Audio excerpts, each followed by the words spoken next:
എൻ്റെ കയ്യിൽ കിട്ടിയിട്ടുണ്ട്. അത് ഗൗരവതരമായി നമ്മൾ പരിശോധിച്ചുകൊണ്ടിരിക്കുകയാണ്. അതിൽ ഗുരുതരമായ ആരോപണങ്ങളാണ് ഉള്ളത്.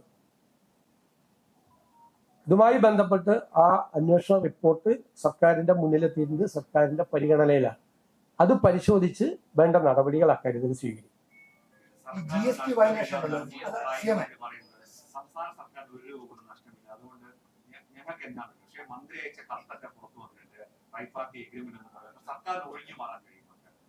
സർക്കാരിനെ ഒഴിഞ്ഞു മാറാൻ കാരണം സർക്കാർ ഇതിന്റെ ഭാഗമല്ല. കേരളത്തിൽ വന്ന് മെസ്സി കളിക്കും എന്ന് പറഞ്ഞ് ഇപ്പൊ ഇത് തന്നെ കൊടുത്തത് ഇവരുമായിട്ട് എഗ്രിമെന്റ്, അർജന്റീനൻ ഫുട്ബോൾ അസോസിയേഷനുമായിട്ട് എഗ്രിമെന്റ് വെക്കാൻ ഒരു സ്വകാര്യ സ്ഥാപനത്തിന് അനുമതി കൊടുത്തതിന്റെ പ്രൊസീജിയർ എന്തായിരുന്നു പ്രൊസീജിയർ?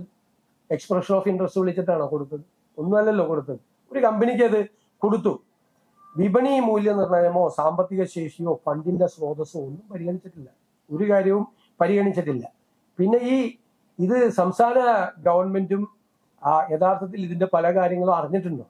പരസ്പര വിരുദ്ധമായ പ്രസ്താവനകളെല്ലാം ധാരാളം വരുന്നുണ്ട്. ഞങ്ങളത് പരിശോധിച്ചുകൊണ്ടിരിക്കുന്നതല്ലേ. പരിശോധിക്കുന്നതിന് മുമ്പ് തന്നെ എൻ്റെ മുമ്പിൽ ഒരു പരാതി കിട്ടിയപ്പോൾ തന്നെ ഞാൻ ഏതോ സ്ഥാപനത്തെ പൂട്ടിക്കാൻ വേണ്ടി ഇറങ്ങാന്ന് പറയും. എൻ്റെ കയ്യിൽ കിട്ടിയിട്ടല്ലോ, ഞാൻ ഒന്നും ചെയ്തിട്ടില്ല.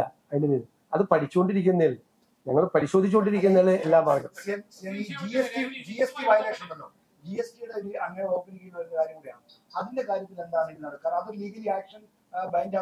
അത് പ്രഥമ റിപ്പോർട്ടുകൾ ഞങ്ങൾ ശേഖരിച്ചിട്ടുണ്ട്. അതനുസരിച്ച് ഗുരുതരമായ ക്രമക്കേട് അക്കാര്യത്തിലുണ്ട്. ഒന്നൊരു GST വെട്ടിപ്പ് നടന്നിട്ടുണ്ട്. 2, ആ വെട്ടിപ്പ് നടത്തിയത് കഴിഞ്ഞ ഗവൺമെന്റിന്റെ കാലത്ത് തന്നെ കണ്ടുപിടിച്ച് നോട്ടീസ് കൊടുത്തിട്ടുണ്ട്. പക്ഷേ പിന്നീട് അതിൻ്റെ അകത്ത് അത് മരവിപ്പിക്കപ്പെട്ട പോലെ അന്വേഷണം മരവിക്കപ്പെട്ടതുപോലെയുള്ള ഒരു സ്ഥിതി പിന്നീടുള്ള 7 മാസം ഉണ്ടായിട്ടുണ്ട്. അതടക്കമുള്ള കാര്യങ്ങൾ പരിശോധിച്ചുകൊണ്ട് സർക്കാരിന് നഷ്ടപ്പെട്ട തുക ഈടാക്കുന്നതിന് വേണ്ടിയിട്ടുള്ള നടപടികൾ സ്വീകരിക്കും. അതിന്റെ ഉണ്ടായിരിക്കുന്ന അനാസ്ഥയെ കുറിച്ചുള്ള അന്വേഷണം നടത്തും. അത് ധനകാര്യ വകുപ്പിൽ നടത്തും. കള്ളപ്പണം വെളുപ്പിക്കൽ ഉൾപ്പെടെയുള്ള ഗുരുതരമായ കാര്യങ്ങൾ നടന്നതായിട്ടുള്ള സംശയം പറയുന്നത്, അതായത് കേന്ദ്ര ഏജൻസികൾ അന്വേഷിക്കേണ്ടുന്ന സാഹചര്യങ്ങളാണ്. അതിനെക്കുറിച്ച് നമ്മൾ പരിശോധിക്കും. അത് നമ്മൾ എല്ലാ കാര്യങ്ങളും പരിശോധിച്ചിട്ടുള്ള ഉചിതമായ നടപടി സ്വീകരിക്കാൻ കാര്യത്തിൽ ഗുരുതരമായ ആരോപണങ്ങളാണ് അതുമായി ബന്ധപ്പെട്ട് വന്നിട്ടുള്ളത്, ശ്രദ്ധയിൽപ്പെട്ടിട്ടുള്ളത്. അതെ, പരിശോധിച്ച് ഉചിതമായ നടപടികൾ സ്വീകരിക്കും.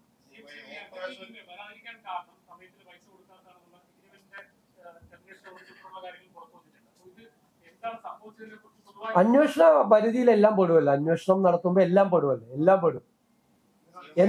എത്ര രൂപ അവിടെ കൊടുത്തിട്ടുണ്ട്, അതിന്റെ ഫണ്ടിന്റെ സോഴ്സസ് എന്താണ് എന്നൊക്കെ അറിയണമല്ലോ. ഒരുപാട് കാര്യങ്ങൾ അറിയണം.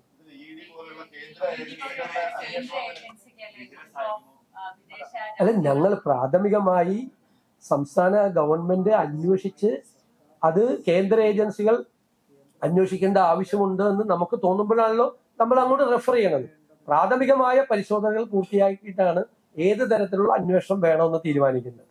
അത് ഈ പറയുന്നത് പോലെ FCRI ആക്ടിന്റെ വയലേഷനോ അങ്ങനെ എന്തെങ്കിലും സംഭവങ്ങൾ ഉണ്ടെങ്കിൽ അപ്പോൾ ആലോചിക്കും. ഇപ്പോൾ നമ്മൾ ഇത് പരിശോധിച്ചുകൊണ്ടാണ്.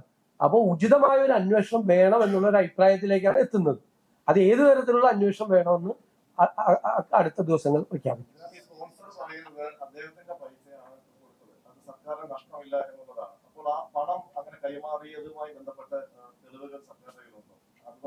അല്ല, അതെല്ലാം നമ്മൾ പരിശോധിച്ചുകൊണ്ടിരിക്കുകയാണ്.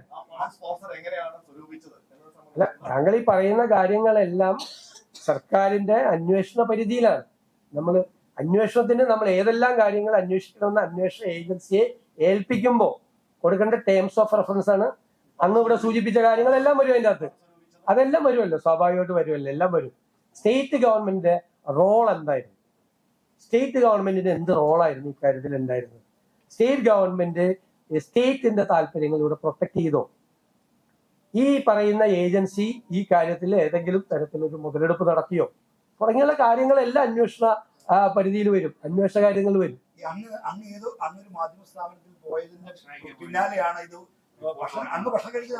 അത് ഞാൻ മനോരമയിൽ എന്തിനാണെന്ന് പറഞ്ഞു. മലയാള മനോരമയിൽ നമ്മൾ ആദ്യമായിട്ടാണ് പോകുന്നത്. അതിനു മുമ്പ് ഞാൻ മാതൃഭൂമി പോയിട്ടുണ്ടായിരുന്നു. ഇത് മനോരമയിൽ മാത്രമല്ല വാർത്ത വന്ന എല്ലാ പത്രത്തിലും വന്നു. ഇത് നേരത്തെ ഉള്ള കാര്യമല്ലേ, നേരത്തെ തന്നെ അന്തരീക്ഷത്തിലുള്ള കാര്യമല്ലേ, എല്ലാവർക്കും അറിയാലോ.